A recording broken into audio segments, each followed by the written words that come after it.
Vidya Bharati maths के YouTube channel पर आप सभी का हार्दिक स्वागत है। आज के इस वीडियो में हम डिस्कस करेंगे सामान्य हिंदी के 15 महत्वपूर्ण प्रश्नों के ऊपर और यह इसका 21वां भाग है। तो चलिए आज के इस वीडियो को शुरू करते हैं।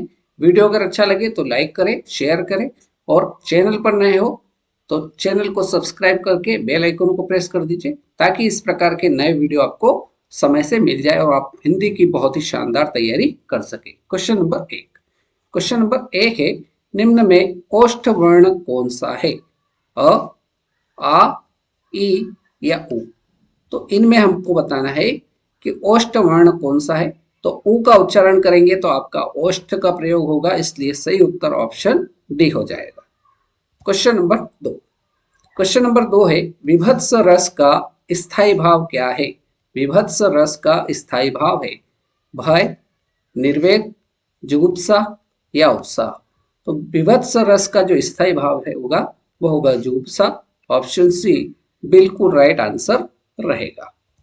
क्वेश्चन नंबर तीन, नियत और नियत शब्द युग्म के सही अर्थ का चयन कीजिए। जहां पर नी में छोटी मात्रा होगी उसका अर्थ क्या होगा और जब बड़ी मात्रा होगी तो उसका अर्थ क्या होगा, ये हमें बताना है। इरादा भाग्य, निश्चित इरादा या इरादा निश्चित या भाग्य निश्चित। तो छोटी मात्रा जहां रहेगी नियत, इसका अर्थ क्या होगा? तो ये नियत का अर्थ होगा निश्चित। इस नियत का अर्थ क्या होगा? ये होगा निश्चित। और जहां बड़ी मात्रा होगी नी में वहां पर क्या हो जाएगा? इसका अर्थ हो जाएगा इरादा। तो निश्चित इरादा आपका कौन सा ऑप्शन दिख रहा है? ऑप्शन बी में दिख रहा है, इसलिए सही आंसर ऑप्शन बी हो जाएगा। क्वेश्चन नंबर चार, मध्य स्वर कहते हैं। मध्य स्वर किसे कहते हैं? ऊ को, ई को, ई को या अ को? तो मध्य स्वर कहा जाता है अ को। ऑप्शन डी एकदम राइट आंसर हो जाएगा। प्रश्न संख्या पांच में दे रखा है, भाषा की सबसे छोटी इकाई, भाषा की सबसे छोटी इकाई कौन सी है? भाषा की सबसे छोटी इकाई कौन सी है यह बताना है। शब्द, व्यंजन, स्वर या वर्ण? तो भाषा की सबसे छोटी इकाई जो होगी वो वर्ण होगी। ऑप्शन डी बिल्कुल सही उत्तर हो जाएगा। नेक्स्ट क्वेश्चन नंबर 6, चाकू शब्द का बहुवचन क्या होगा? चाकू शब्द का बहुवचन बताना है। ऑप्शन ए चाकुए, ऑप्शन बी चाकुओं, ऑप्शन सी चाकू, ऑप्शन डी चाकू। तो चाकू शब्द का जो बहुवचन होगा वो चाकू होगा। ऑप्शन डी एकदम राइट आंसर रहेगा। क्वेश्चन नंबर 7, भवानी शब्द का पुल्लिंग क्या है? भवानी शब्द का पुल्लिंग बताना है। भवानी, भगवान, भव या भगवती? तो भवानी शब्द का जो पुल्लिंग होगा वो होगा भव। ऑप्शन सी एकदम राइट आंसर हो जाएगा। नेक्स्ट क्वेश्चन नंबर 8, वर्णों के समुदाय को क्या कहते हैं? वर्णों के समुदाय को क्या कहा जाता है? वर्णमाला, अक्षर, सर्वनाम या क्रिया?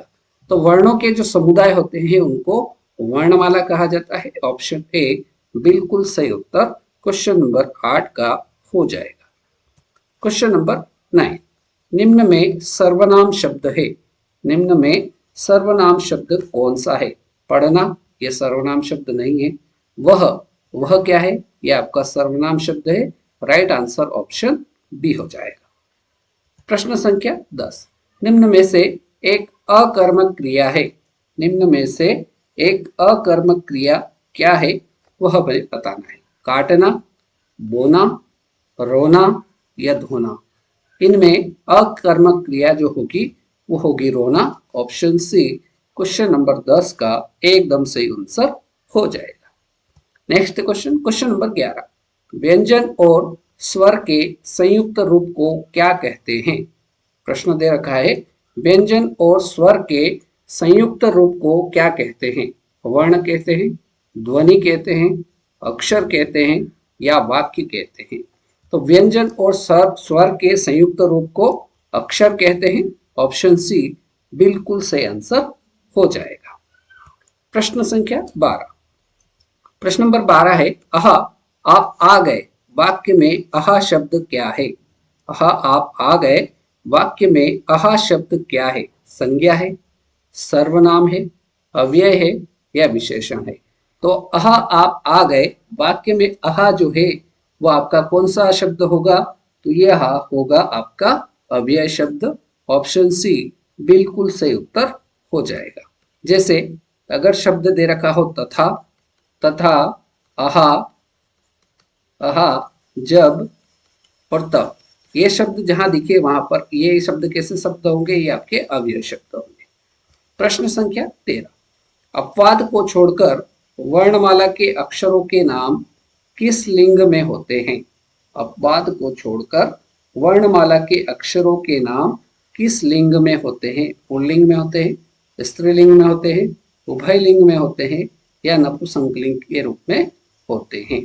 तो अपवाद को छोड़कर वर्णमाला के अक्षरों के नाम जो होते हैं वो पुल्लिंग लिंग में होते हैं। ऑप्शन ए बिल्कुल सही उत्तर हो जाएगा। क्वेश्चन नंबर 14, के लिए विभक्ति किस कारक के लिए प्रयुक्त होता है? के लिए विभक्ति किस कारक के लिए प्रयुक्त होता है?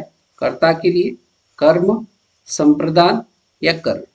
तो संप्रदान के लिए यहां पर कर्ता दे रखा है तो कर्ता ने कर्म को संप्रदान के लिए, संप्रदान के लिए और करण, करण कहा आता है से। तो के लिए पूछा था इसलिए यहाँ पर जो कारक होगा वो आपका संप्रदान कारक। क्वेश्चन नंबर 14 का ऑप्शन सी बिल्कुल सही उत्तर रहेगा।